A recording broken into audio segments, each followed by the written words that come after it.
ازيكم؟ النهارده هنعمل مع بعض ماربل كب كيك. طعمه تحفه جدا وسهل وبسيط في الخلاط. شايفين شكله عامل ازاي؟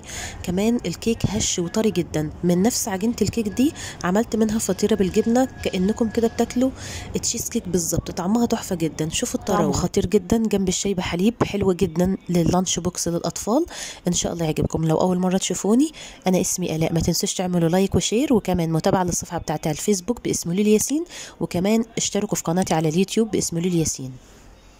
في كاسة الخلاط هننزل ببيضتين بدرجة حرارة الغرفة، عليهم كوباية من السكر، وهنحط كوباية من الحليب بدرجة حرارة الغرفة برضو، كوباية الا ربع من الزيت، او ممكن زيت على سمنة، او سمنة بس، او زيت بس، باكت من الفانيليا او معلقة كبيرة من الفانيليا البودرة. وهنخفق المكونات دي في الخلاط كويس لحد كده ما لونها يبيض ويفتح. كل ما تضربوها كتير كده كل ما الخليط معاكم ينفش ويطلع لنا الكيك هش. بعدين هصب الخليط في بولة، وهكون مجهزة معايا كوبايتين دقيق، هنزل بيهم كوباية كوباية وهعديهم على مصفى. وهضيف على أول كوباية معلقة كبيرة من البيكنج باودر أو كيس كامل من البيكنج باودر. وهنقلب بالمضرب بتاعنا اليدوي العادي في اتجاه واحد لحد ما الدقيق اللي معانا ده يختفي. وهنعدي برضو كوباية الدقيق التانية على مصفى.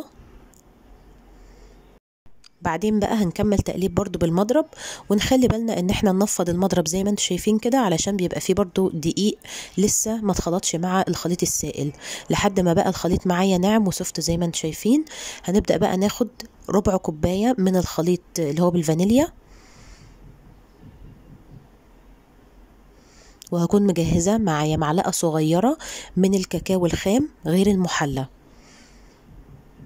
وعلشان معلقة الكاكاو دي هضيف عليها معلقة حليب علشان يبقى الخليط كله بسمك واحد.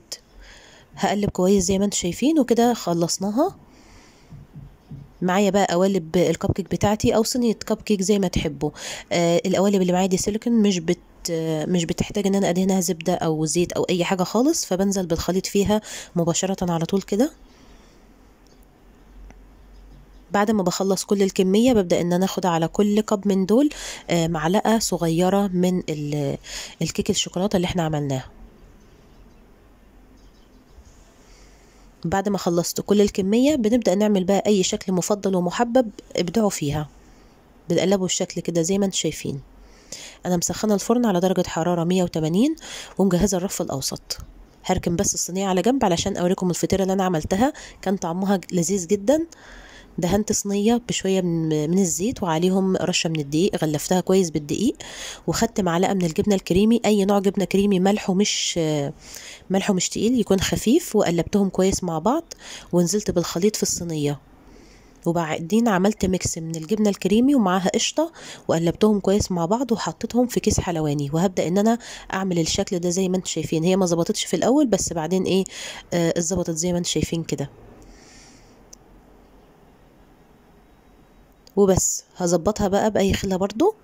وبعدين هدخلها مع صينية الكب كيك.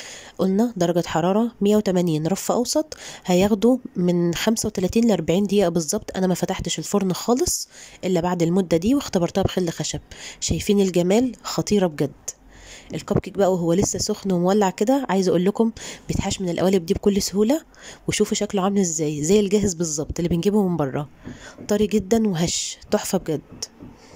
ده بقى مع الشاي بحليب واللانش بوكس للأطفال الصبح، خطير جدا. بالنسبة بقى للفطيرة فكانت فوق الرائع. أنا قطعتها زي ما انتم شايفين كده مثلثات، وحطيت عليها عسل. ممكن تحطوا عسل، ممكن تحطوا مربى، هتلاقوا طعم خطير جدا ليها.